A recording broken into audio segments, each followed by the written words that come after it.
नमस्कार, स्वागत है आप सभी का। मैं हूं आपके साथ कुमार कुणाल धीरज। आप देख रहे हैं पक्ष विपक्ष।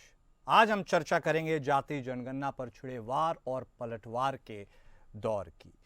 देश भर में जाति जनगणना को लेकर, उसके मामले को लेकर लगातार हो रही सियासत अब एक बार फिर से अपने चरम पर है। बीते दिनों बीजेपी सरकार के द्वारा जनगणना में जाति जनगणना को ऐड करने की बात की गई, लेकिन वहीं दूसरी तरफ कांग्रेस के कार्यकर्ता और कांग्रेस पार्टी इसे अपनी जीत बता रही है। भारतीय जनता पार्टी अपनी पीठ थपथपा रही है। अब इसी को लेकर दोनों दल एक दूसरे पर जमकर कटाक्ष भी कर रहे हैं। कांग्रेस के प्रदेश संगठन उपाध्यक्ष सूर्यकांत धस्माना ने कहा कि जब संसद में नेता प्रतिपक्ष राहुल गांधी जाति जनगणना कराने की मांग कर रहे थे, तब बीजेपी के तमाम नेताओं ने उनका विरोध किया और कई प्रकार की बातें कहीं। लेकिन अब भारतीय जनता पार्टी को विपक्ष के सामने घुटने टेकने पड़े और विपक्ष की बात माननी पड़ी। तो अब बीजेपी इसका श्रेय लेने की होड़ में है, लेकिन जनता जानती है कि जाति जनगणना को लेकर किस दल का क्या और कितना योगदान है। ऐसे में जाति जनगणना पर यह जो मुद्दा है यह गर्माता हुआ नजर आ रहा है। कांग्रेस बीजेपी आमने सामने है। क्रेडिट वॉर की यह लड़ाई भी अब शुरू हो चुकी है। बीजेपी का कहना है कि उन्होंने अपने दम पर जाति जनगणना को कराने की बात की है, इसलिए बॉल उनके पाले में है। लेकिन कांग्रेस कह रही है कि बीजेपी ने विपक्ष के सामने घुटने टेके और एक दूसरे के ऊपर कटाक्ष का यह दौर लगातार जारी है। और बीजेपी क्या कह रही है, कांग्रेस क्या कह रही है, दोनों के आरोपों में कितना दम है, किसकी बात को जनता स्वीकार करती है, किसकी बात को जनता अस्वीकार करती है, इन तमाम मुद्दों को आज हम टटोलेंगे, कोशिश करेंगे जानने और समझने की कि आखिर इसमें असली जीत किसकी है। हमारे साथ हमारे दोनों खास मेहमान जुड़ चुके हैं। हमारे साथ भारतीय जनता पार्टी के तरफ से बतौर प्रवक्ता प्रभा बंदूनी जी जुड़ चुकी हैं। वहीं कांग्रेस पार्टी के तरफ से बतौर प्रवक्ता सूरत सिंह नेगी साहब भी हमारे साथ जुड़ चुके हैं। अब बयान चूंकि आरोप लगाने का सिलसिला शुरू हुआ है कांग्रेस पार्टी के तरफ से, तो एक बार नेगी साहब से शुरुआत ही कर लेते हैं और एक बार फिर से फ्रेश समझने की कोशिश करते हैं। नेगी साहब देखिए, क्रेडिट वॉर की लड़ाई छिड़ गई है इस बार, इससे अब कोई इंकार नहीं किया जा सकता है। आप इसे अपनी जीत मान रहे हैं, भारतीय जनता पार्टी इसे अपनी जीत मान रही है। अब जनता कैसे डिसाइड करे और कैसे समझे किसके दावे में कितना दम है? आप क्यों यह दावा कर रहे हैं कि यह आपकी जीत है? पहले यह बता दीजिए, फिर मैं प्रभा जी के पास चलूंगा। नेगी साहब।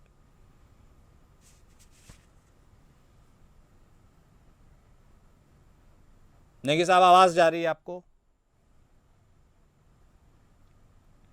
चलिए, उनसे संपर्क स्थापित हम करने की एक बार फिर से कोशिश करेंगे। आरोप तो खैर हमने बता ही दिया, वो उसे नए सिरे से बताते, इसलिए प्रभा जी कुछ नया है नहीं। अब बात वही है घूम फिर करके भी, भाई मुद्दा उन्होंने उठाया, आपने लपक लिया। आपका कहना है कि नहीं, हम तो हमेशा से इसके बारे में सोचते थे, जब वक्त सही आया तो हमने इसे अमली जामा पहनाया। अब यह बता दीजिए कि जाति जनगणना के ऊपर जो क्रेडिट वार है, ये जो छिड़ी हुई है, ये किसके पाले में बैठेगी और एडवांटेज किसे है? प्रभा जी। देखिए कुणाल जी, सबसे पहले तो मैं ये कहना चाहूंगी कि अभी आप ही की बात को मैं रिपोर्ट करती हूँ कि आपने कहा था कि अब ये जनता तय करेगी कि किसने निर्णय लिया, सही निर्णय लिया या ये जो निर्णय था ये जनता के हक में है। तो ये सब जनता, देखिए हमारे देश की जो जनता है बहुत बुद्धिजीवी जनता है, उसको सब पता है।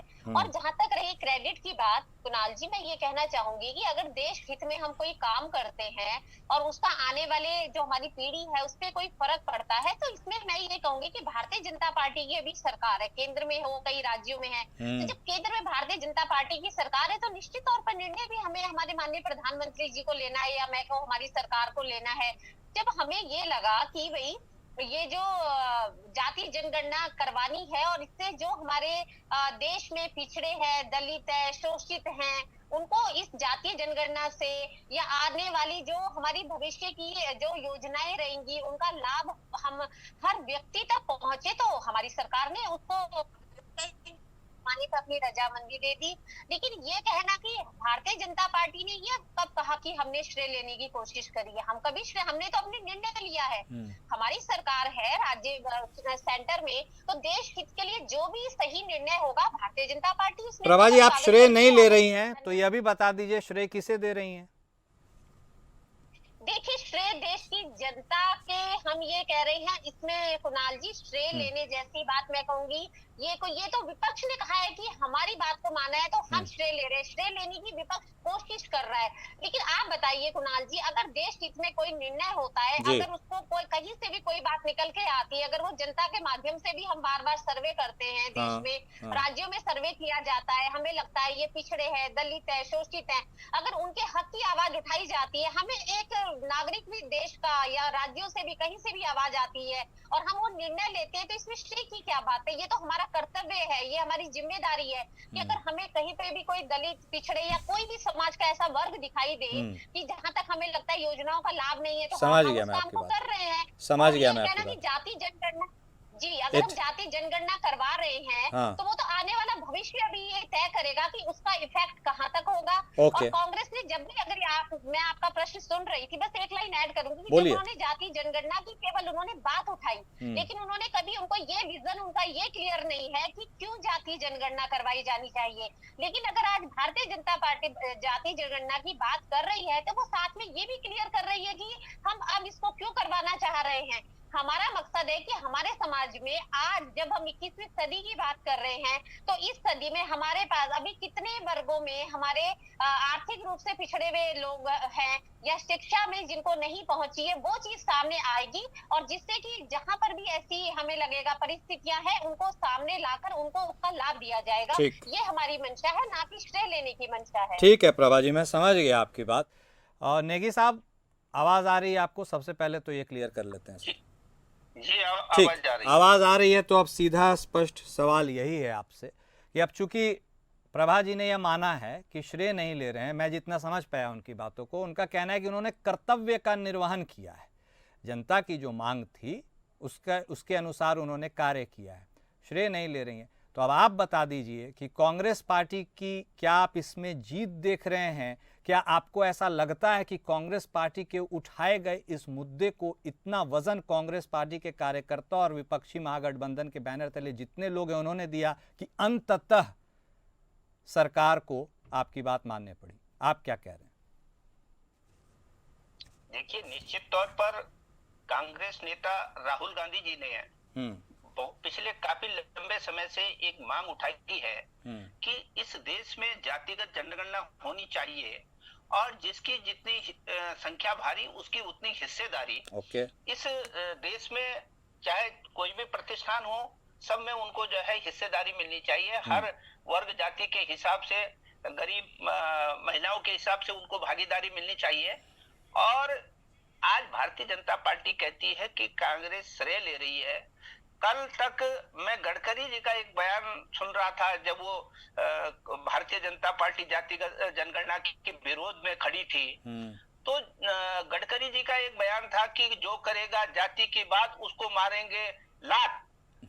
और जो है ये अनुराग ठाकुर जी संसद में कह रहे थे राहुल गांधी जी के लिए कि जिसकी कोई जाति नहीं वो जातिगत जनगणना की बात करते हैं। और आज जो है समूचे विपक्ष के की मांग के आगे, कांग्रेस नेता राहुल गांधी की मांग के आगे सरकार को झुकना पड़ा और जो देश की असलियत है उसको जानने के लिए जातिगत जनगणना की बात जो है भारतीय जनता पार्टी को करनी पड़ी है। तो ये निश्चित तौर पर कांग्रेस नेता राहुल गांधी की जो उठाई हुई आवाज है, उन्होंने संसद के पटल पर कहा था कि हम जातिगत जनगणना करवा कर ही रहेंगे। और हमें आज खुशी है इस बात की कि माननीय राहुल गांधी की बात को और विपक्ष की बात को सरकार ने माना है और जातिगत जनगणना की बात हुई है। हाँ, ये देखने वाली बात है कि ये कब तक करते हैं, क्योंकि ये जब विपक्ष दबाव बनाता है, जनता के मुद्दों को उठाता है, तो संसद में तो बात कर लेते हैं, चाहे वो महिला आरक्षण की बात हो लोकसभा और विधानसभाओं में, चाहे किसी दूसरे जातिगत जनगणना की बात हो, उसको तो उठा लेते हैं, परंतु इनको ठंडे बस्ते में भी डालने का ये काम करते हैं। अरे हम कहते हैं, मतलब मैं क्या आप यह कहना चाह रहे हैं कि नीति तो बना लेते हैं लेकिन नियत साफ नहीं रहती है, उसे लागू नहीं करते हैं? आपका इशारा ये है क्या? मैं स्पष्ट पूछ रहा हूँ।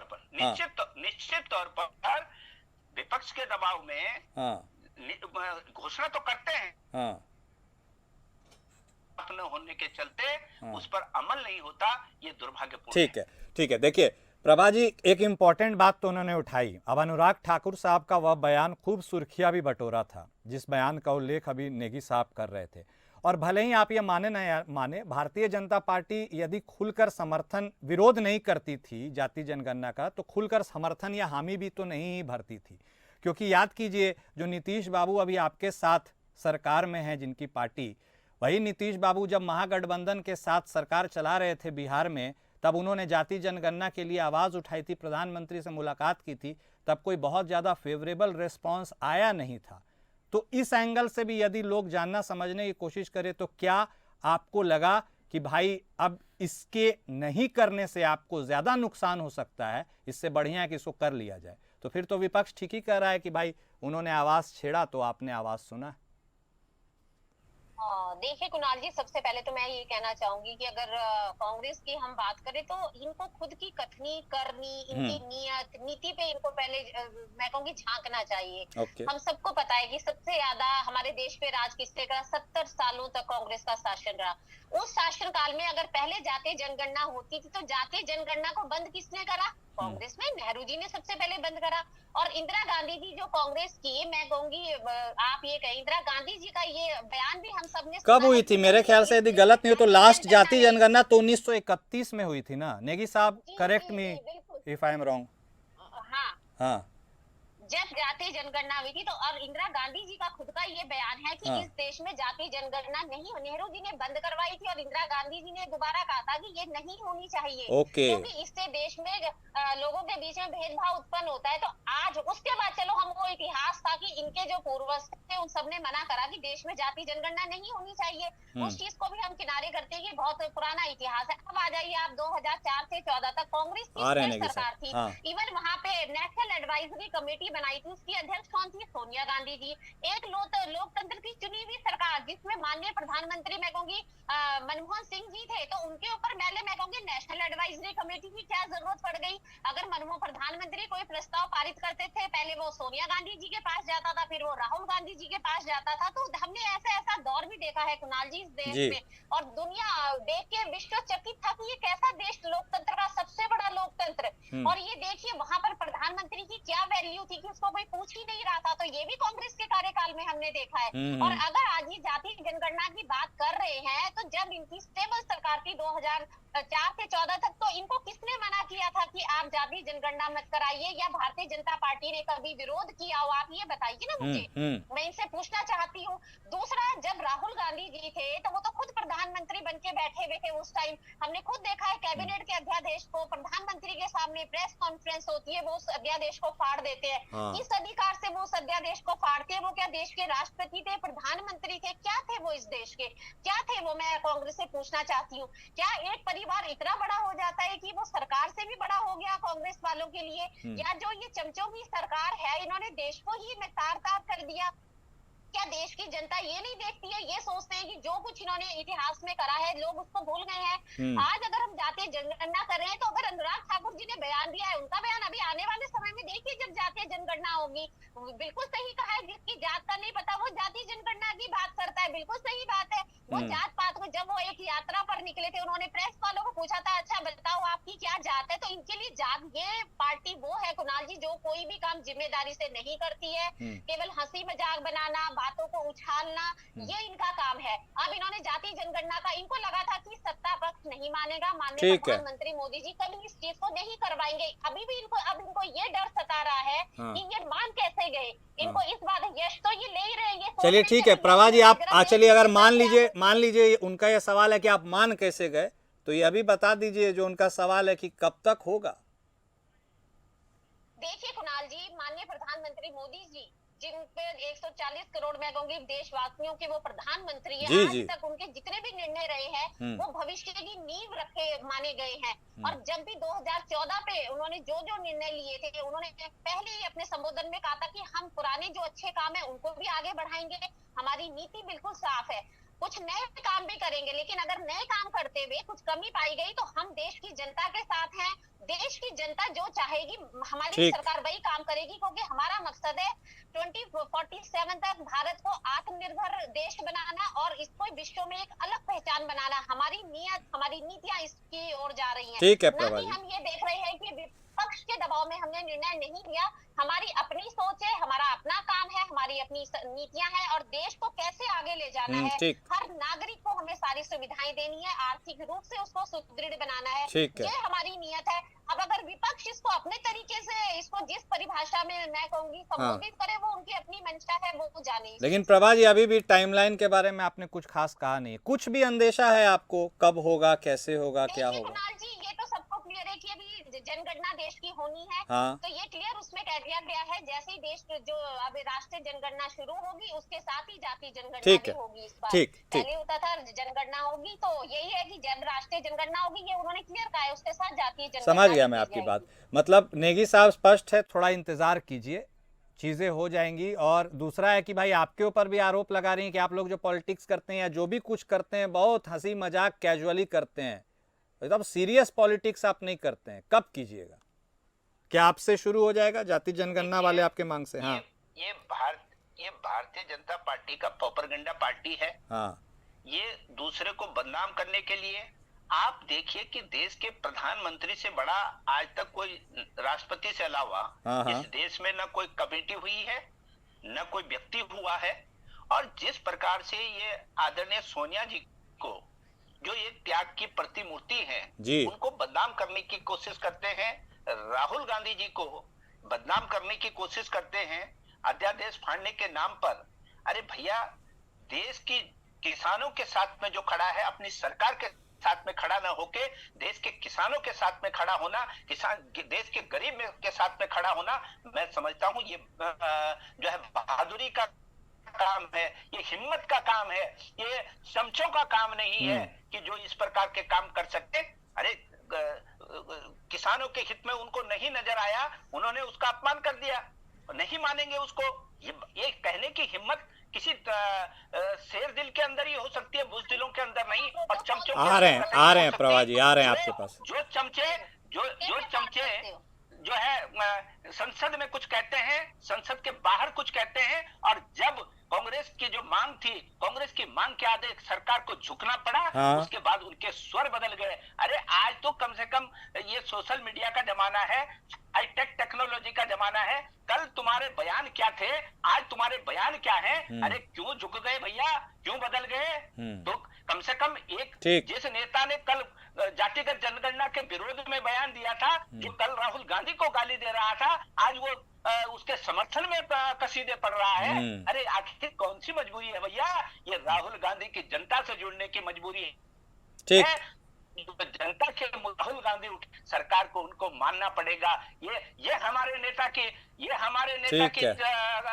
शख्सियत है, ये हमारे नेता की खासियत है कि वो जनता से जुड़ा हुआ नेता है, जनता की बात को उठाएगा और निश्चित तौर पर विपक्ष जो है सरकार को मजबूर करेगा निर्णय लेने के लिए। वो काम जो है इस समय हुआ है। ये लोग कितना ही बदनाम करें, परंतु हमारी जो मंशा है, हमारी जो मांग है कि आपने लोकसभा और विधानसभा में जिस प्रकार महिलाओं को 33% आरक्षण देने की बात की, उस आरक्षण को क्यों नहीं तत्काल आप लागू करते? ऐसे ही जातिगत जनगणना को बिहार चुनाव तक आप जो है फायदा उठाने के लिए कहीं इस्तेमाल करें और उसके बाद उसको ठंडे बस्ते में न डाल दें। आपकी नियत पर हमको शक है, क्योंकि आपके जितने भी वादे रहे हैं वो सारे जुमले साबित हुए हैं। ठीक है नेगी साहब, को केवल जनता का ध्यान भटकाने के लिए, उससे लाभ मैं समझ गया, आप काम करते हैं। ठीक है, हम आ रहा हूँ प्रभा जी, आ रहा हूँ आपके पास, काम करते हैं। ठीक है नेगी साहब, ठीक है, वक्त का अभाव है, लेकिन फिर भी प्रभा जी चूंकि कुछ कहना चाह रही थी, तो एक बार प्रभा जी के पास जरूर जाएंगे। जल्दी से कहिएगा प्रभा जी क्या कहना चाहती हैं, क्विक क्लोजिंग कमेंट। कुणाल जी अभी ये कह रहे थे कि ये जनगणना करवाएंगे, जारी करेंगे, तो चलिए हम तो जनगणना कह रहे हैं, जब राष्ट्रीय जनगणना होगी तब होगी। लेकिन आप ये बताइए, जो कांग्रेस शासित राज्य है, कर्नाटक, तेलंगाना, केरल, कर्नाटक का तेलंगाना में हो चुकी है मैडम, तेलंगाना में हो चुकी है, तेलंगाना में हो चुकी है जातिगत जनगणना।